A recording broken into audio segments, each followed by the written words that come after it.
So firstly, to introduce our interviewer has been a journalist for the last 13 years, working in various sectors and magazines and publications.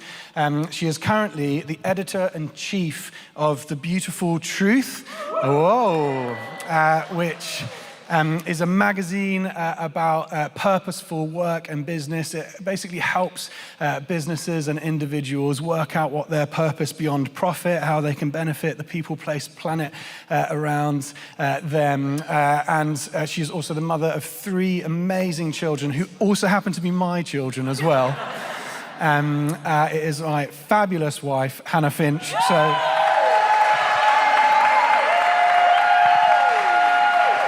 Thank you. What an introduction. Wow. It's so wonderful to be with you all this morning.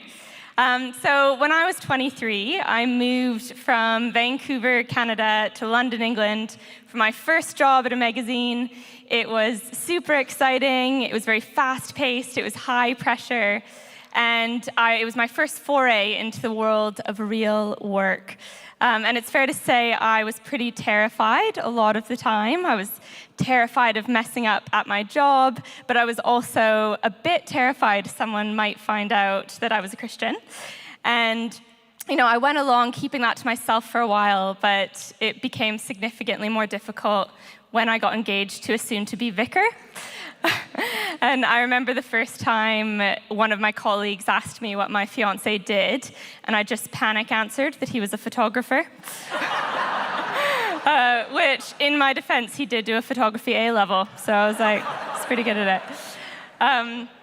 But it is, I think, I eventually did become more bold in my faith as time went on. I ended up inviting rounds of colleagues to Alpha. I invited colleagues to work.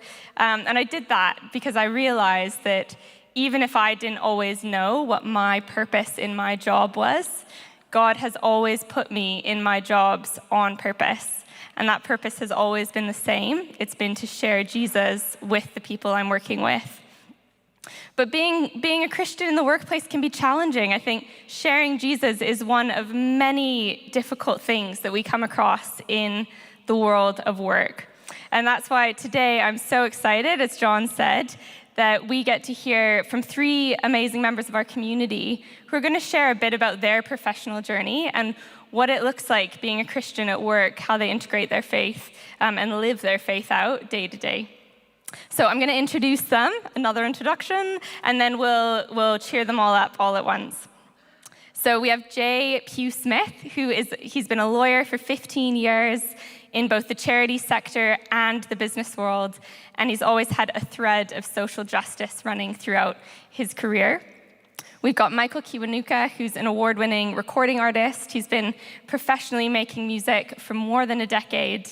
And finally, we have the brilliant Caroline Santer, who has a 30-year career in teaching as well as church leadership. She's currently the deputy head of the King School here in Southampton. So please put together your hands and invite them all up. Woot woot.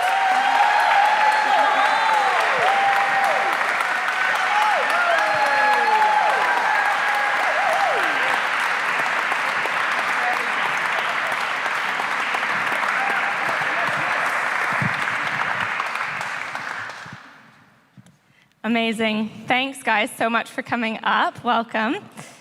Give you a chance to grab your mics. So we're going to kind of have a chat today. I'm going to interview each of them, but there might be some jumping in. We just think it's so valuable to hear personal stories of actually how does this work out in the real world. We've talked about the theology of work. We've talked about being the chaplain of your workplace. How do all of these guys in different sectors, different industries work it out? So Jay, I'm going to start with you. Hello. Hi. It can only get more interesting from here, starting with the lawyer. So. We'll start with the law. So you were in commercial law for 4 years. You graduated uni, were a commercial lawyer, and then God called you into something else. Can you tell us a little bit about what that looked like to be heading one direction and then hear God call you a different direction? Yeah, sure.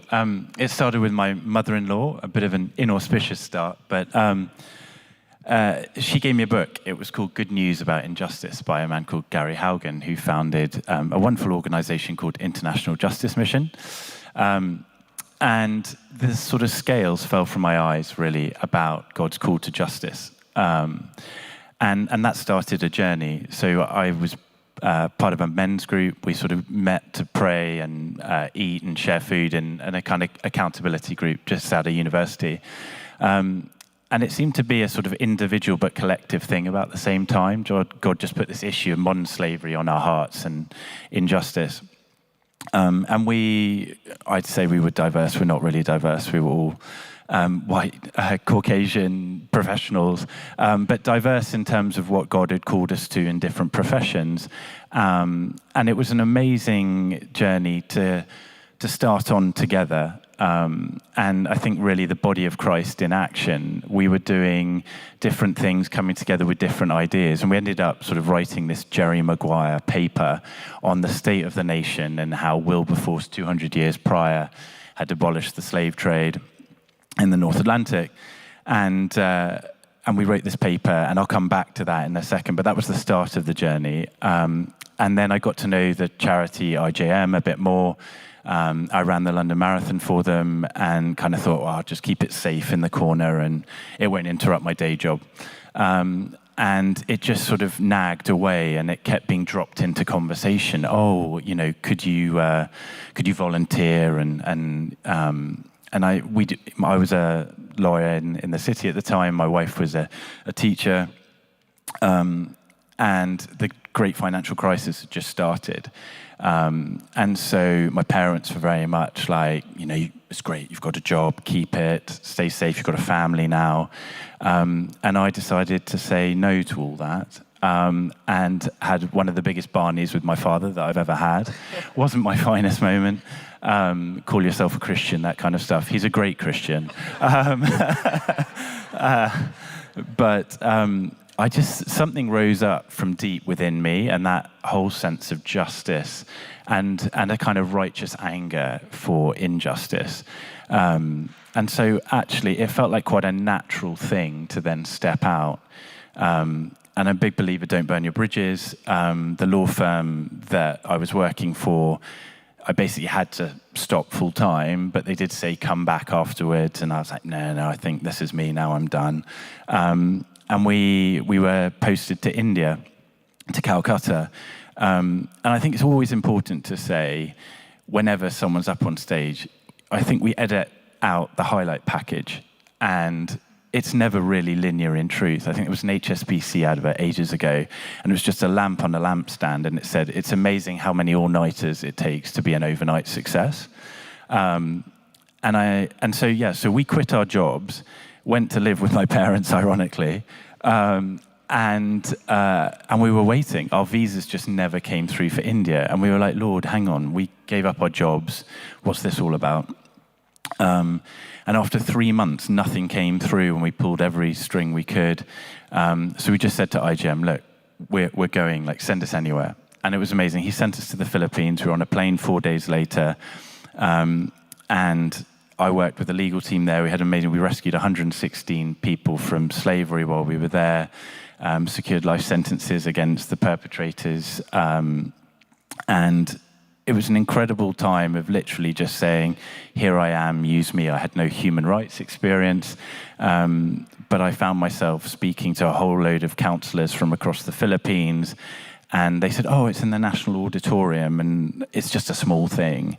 And it was literally 300 of them, and I'd only ever addressed sort of about 3 or 4 people. So it was a knee-knocking moment, worked with the president of the Philippines to amend their law. And again, it wasn't so much me being great. It was just that, here I am, Lord, use me, and found myself in all sorts of crazy situations.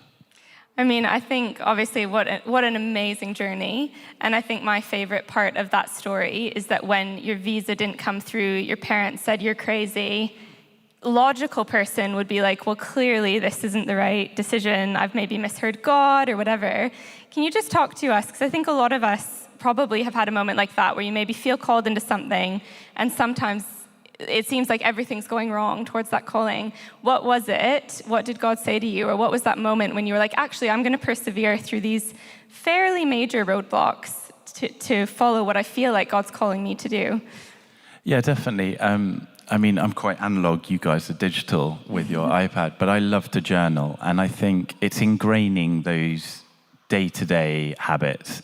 And I think I didn't just do it on the flick of a switch. It was, years of reading the Bible, drawing in, hearing his voice, and then standing on his promises. I think they're great. I love a good catchphrase, but I can't remember who said it, but God always pays for what he orders. And so I knew that when he'd called us to the Philippines, to this stint away, where we'd given up our jobs, we had no income, that he was faithful to the end. And I think that is so key. It's very rarely linear for us in our path. We twist and turn, and we make good decisions and bad decisions. But I think sailing a boat is quite like our life in Christ. And ideally, you don't do a big tack. It's just little taps of the tiller. And I think you can only do that if you're constantly in contact with the Lord. So the amazing talks that we've had this season of getting into the dwelling place, seeking him, I think that's really the central thread through it all for me. So good, Jay. And I think then, so you said you came back to the UK, you came back into the professional world, but you still felt that tug on your heart. And that can be hard sometimes too. I've definitely experienced that, where I've been like, I want to do this professionally, but I also feel like God is calling me to this other string of justice, whatever it might be. And you clearly felt that strong pull of justice. You talk about the Modern Slavery Act. It's really amazing. I think Jay was a key part of writing the Modern Slavery Act, which is helping, you'll be able to explain it a lot better. I might stop my attempt of explaining it just there. But Jay, can you tell us a little bit about that? And how is it, like, when you came back, that you weren't just like, well, I've gone and done my, gap year for God, and I'm back now? Because we're about so much more than that. We're about bringing it into our whole life. And tell us about how that worked for you. Yeah, sure. So I think two things that set the scene for that were, the first one was when we were coming back from the Philippines, or the decision, we were offered to lead a field office in Kenya for IJM. And we just didn't feel it was right. And the Apostles' call is obviously go to Jerusalem, Judea, Samaria, and the ends of the earth. And our Jerusalem was London. And we felt that we were called back to London. And the other thing is, he said, always remain available. And I think another thing about a calling is sometimes it always feels like it's got to be dramatic, and it's got to be a sort of Damascus Road thing. And quite often there are periods of inaction and waiting and patience. So we came back to the UK, and I was waiting for the lightning bolt moment and all these doors to fling open, and nothing happened. I ended up going back to my old role in the city and thought, oh great, I'm selling out. Isn't this awesome? But it was a moment. It was God was working, and that Jerry Maguire paper had been submitted to what was called the Centre for Social Justice. The Centre for Social Justice was a centre-right think tank, and they issued a report called "It Happens Here." Had 80 recommendations. One of those was a consolidating act, because there was no way you could prosecute perpetrators of modern slavery. It was a myriad of different laws. And so at the time, Theresa May was the Home Secretary, and there was another brilliant MP called Frank Field. And we just worked with them. I wasn't really that central to the Modern Slavery Act. It is amazing. For the purposes of this talk, you solely wrote it, Jay. So. Perfect. I've heard a lot of people claim that they did. It's quite funny. But I definitely didn't know. I think we're all the body of Christ, and it's amazing what can be done in unity, but it does take the whole body of Christ.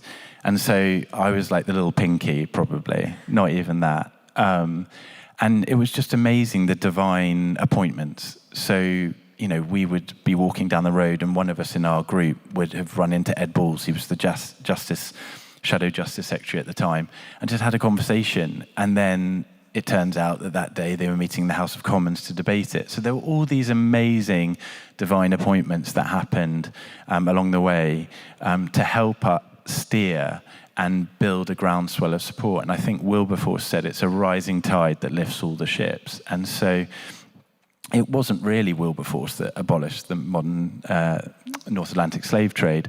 There was a group of guys at that time, the Clapham sect, and there was also a societal intolerance. And I think, again, we often think, our call's got to be dramatic and we've got to really sort of change the world. And a lot of what we see on social media and everything else is sensationalized. But actually, as Mother Teresa once said, it's doing small things with great love. And I think that's it, really. I mean, there was no magic sauce other than I said every day, Lord, here I am, use me. Yeah. That's brilliant. That's one of my all-time favorite quotes, Mother Teresa. Absolutely love that. I'd love. I'm going to keep talking to you, Jay, but we're gonna move around a bit. We're gonna all talk to one another. So, Mike, you very different work to Jay. You're creative. You work outside the 9 to 5. I think sometimes it can be really hard. A lot of us have experienced working from home and how hard it can be to stay on track. And you are not only working from home, but you're creating something from nothing. Can you talk to us a little bit about how you bring God into your creative process? Oh yeah, big question. I think I'm still learning that one, but I think when I usually see it in hindsight. At the time, you think you're you're either panicking that you've got no ideas, or you've got a big head because you think you've got a good one. So you're in that sort of thing, and it's up and down. But then, always when I look back, I always see that He always gives me the songs that keep me going, whether it be career-wise or just continuing to pursue music, are the ones He's given me. So creatively, sometimes you sort of can sit there and try and fix a song together with brute force, and that's one way. But the special ones sort of just appear, and they sort of just flow out. And those are always the ones that, other than one, but those are always the ones that sort of push the needle for me. And so in hindsight, I always think that He gave me that. And maybe an example is easier to describe it, but there was a time when I was making my first album. So I've made 3, and we were actually on the Isle of Wight before moving to Southampton years ago. And it was a cool little studio, but I'd run out of songs. And it happens quite a lot, but at that time, I would send a lot of demos in, and everyone, the record labels and stuff would be like, this isn't that good. Essentially, in sometimes quite not nicer way than that. And actually one time, the producer at the time, a guy called Paul, really amazing musician, he was super creative, but the thing with super creative people, they get bored really quickly. So, because they're just thinking ahead. So he was just really bored because all the stuff I had was sort of quite boring. So I think he actually went out and got a tent for this festival called Festival. He actually left the studio. And I was like, where's Paul? He's supposed to be producing the album. And his girlfriend at the time was like, I was going to buy a tent. I thought, that's great. It's just here. And then I remember going upstairs, sort of panicking, and just put YouTube on or something. And I just made the song out of desperation, thinking I have to have something that doesn't bore Paul. And, literally. So I made this tune, and I remember coming downstairs and playing it to Paul and the assistant, John, at the time, and I could see in their face, they were like, oh, this is all right. And in my head, I'm like, thank God. And then we went down to the studio, but the most amazing thing started to happen. We started to record, and then everything we did, like, let's try the bass, it sounded amazing, or let's try this. And everything worked with just minimal effort. And obviously in my head, I'm still thinking thank God. But then we finished it, and there was even a point where Paul didn't think it would work. And out of sheer desperation, I said it would. Just try this. I blagged this thing and just try running up the scale with a violin, and it will work. And I didn't think it would necessarily, but we had to do something. And it really sounded good. And obviously I took that and said, I knew it, but I didn't.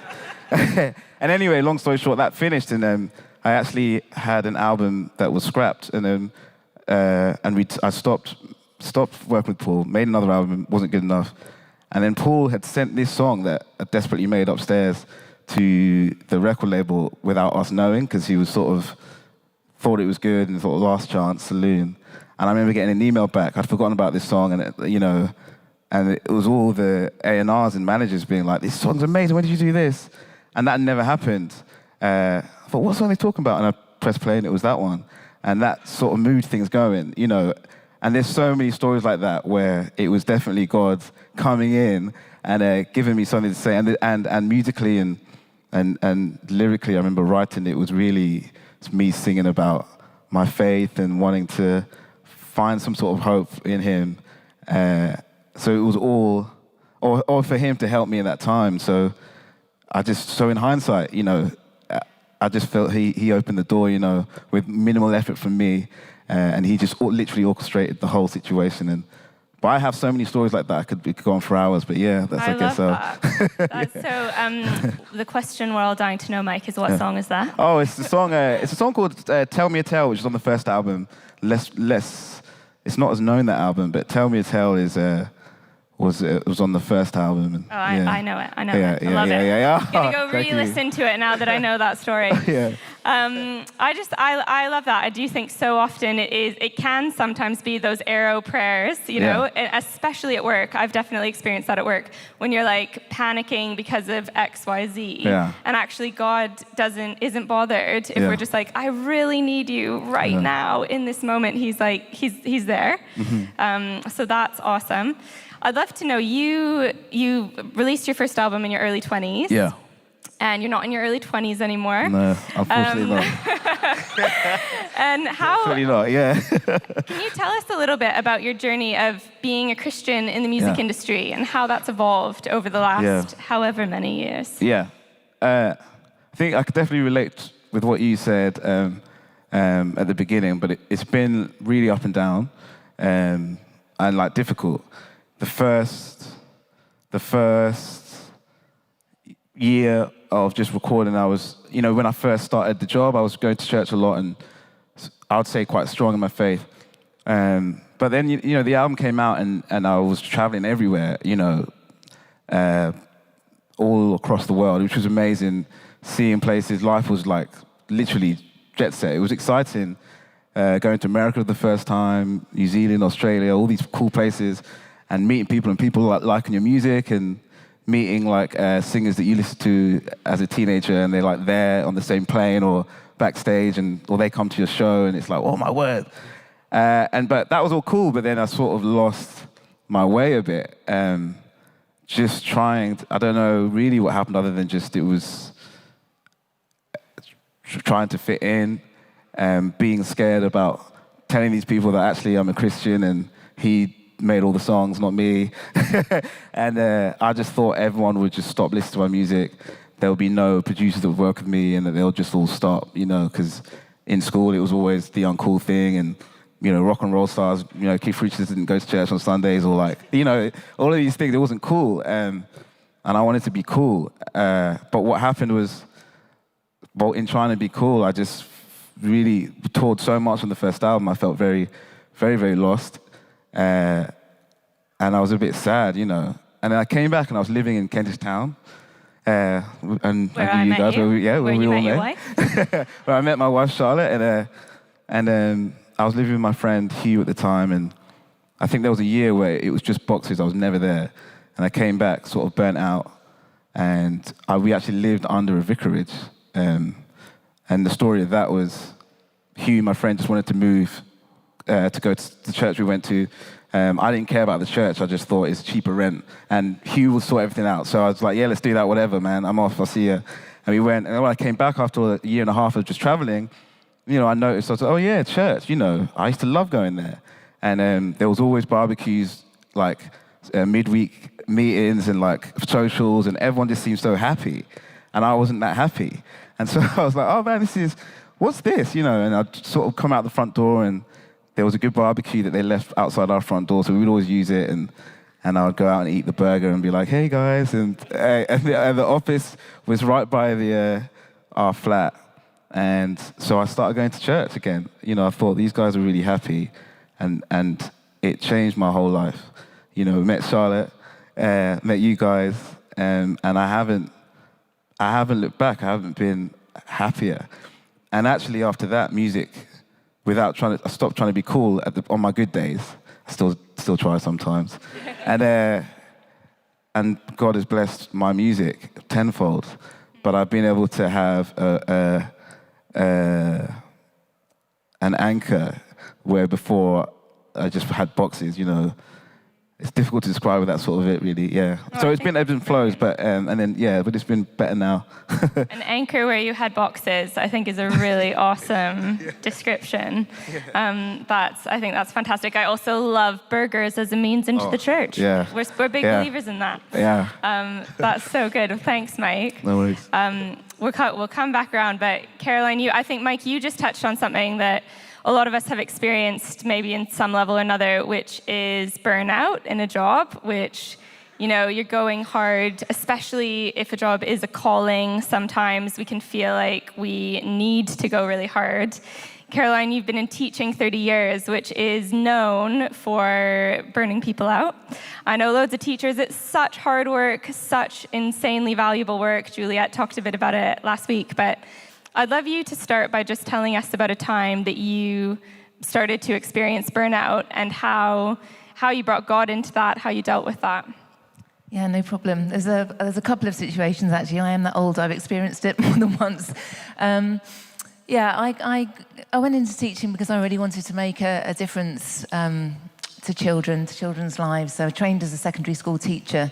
Very nearly missed my vocation. I was incredibly shy as a child, and going through school, all those careers talks, the person coming in always said to me, "You should be a teacher." And I couldn't tell them. I could never do that. I could never speak in front of anybody. I could feel my cheeks coming red. If anyone asked me a question in class, I just hated being that person up front. But God definitely put something in my heart, and to cut a long story short, I ended up training as a teacher. Absolutely loved it, and had a few years out with my boys, which was amazing. So I trained as a teacher, and then went back, and partly financially, I needed to go back to work once my youngest hit school age.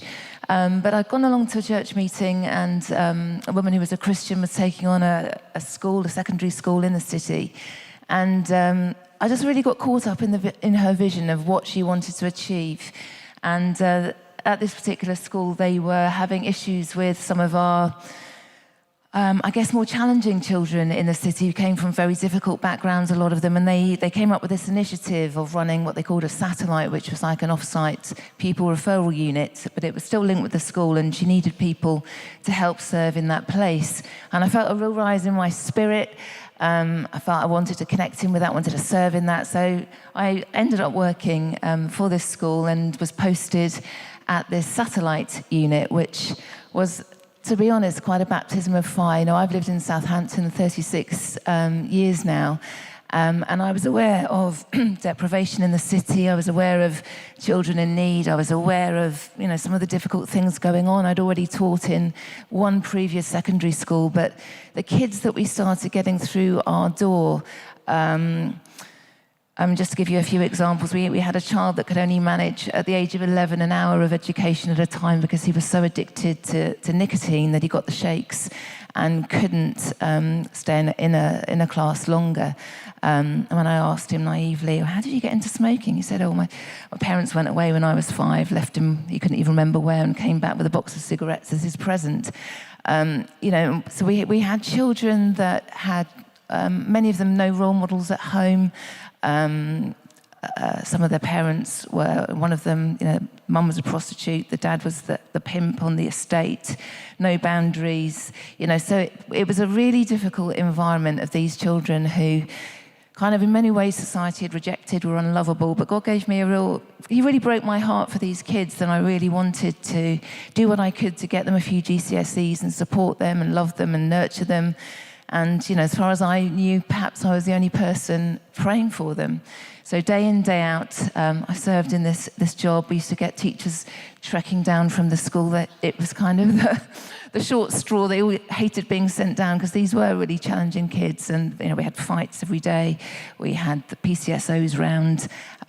If the kids weren't kicking off, the parents would come round and incite a fight. So it was quite a difficult place to be.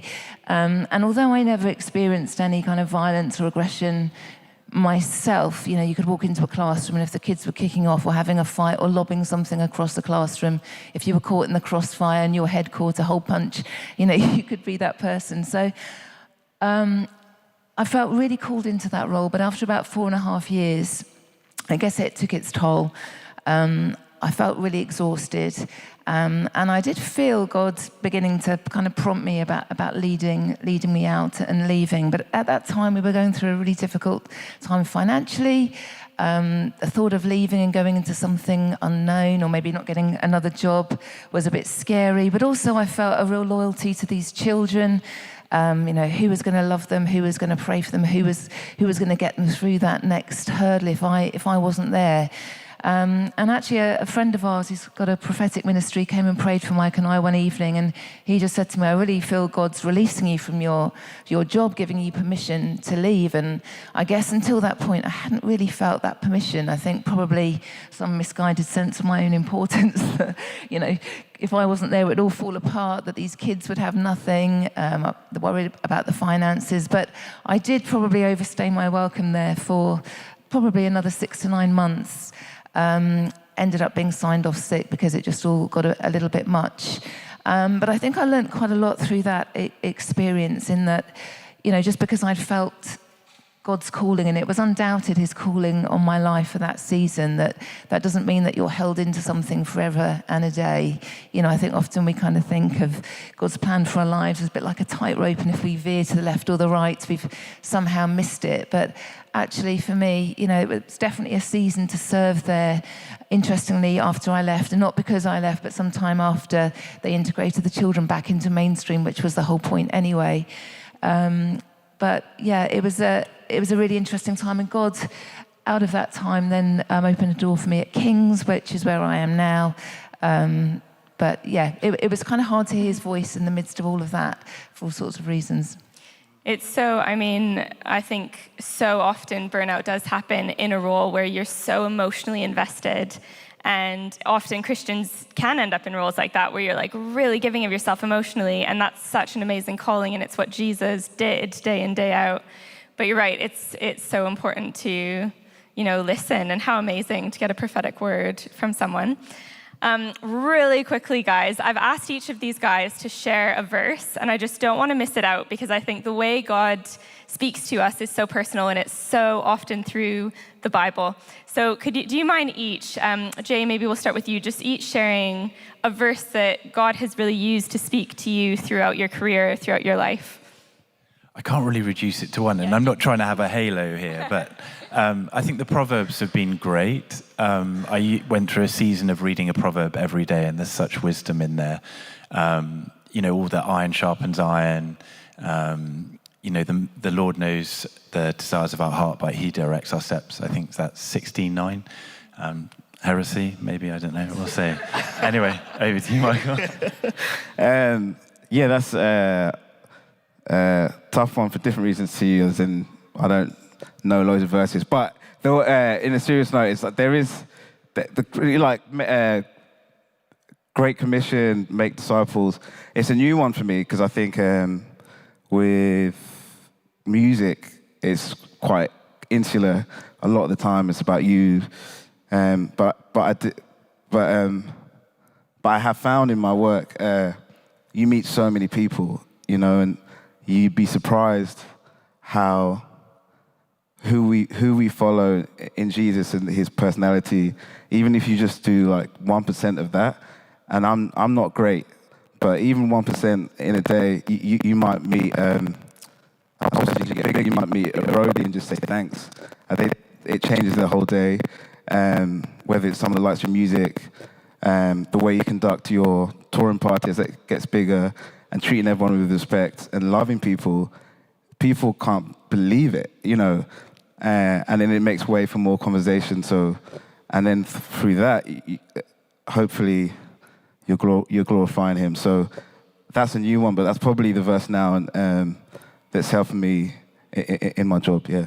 So good. Yeah, I guess for me, in my role now as a deputy head, the role is so far-reaching. You go from safeguarding to managing curriculum to training new teachers to the ceilings falling down. One thing after another, exams, we entered the kids for the right exam, there's changing the law, changing curriculum, managing staff, managing pupils, managing parents. It's relentless. And at my time of life, trying to keep lots of things in my head can be quite a challenge, quite a juggle. And so a verse that's really helped me, that I've come back to time and time again, is from Proverbs, where it talks about, trust in the Lord, lean not on your own understanding, which is quite easy to do when you feel like you've got no understanding at all and a complete lack of wisdom at times. But just to know that actually, I don't have to trust my own understanding. And then it goes on to say, in all your ways, acknowledge Him and He will make your path straight. And, for me, first and foremost, it's keeping Jesus up front and central in all that I am, all that I do, in my thought life, in my involvement, engagement with whichever people God puts in front of me. And then actually I can trust Him to make my path straight, to show me the way I should go, to give me the wisdom for this situation. And I found that really helpful. Oh, guys, thank you so much. I found this personally really helpful. Can we give them a big round of applause? Show our appreciation.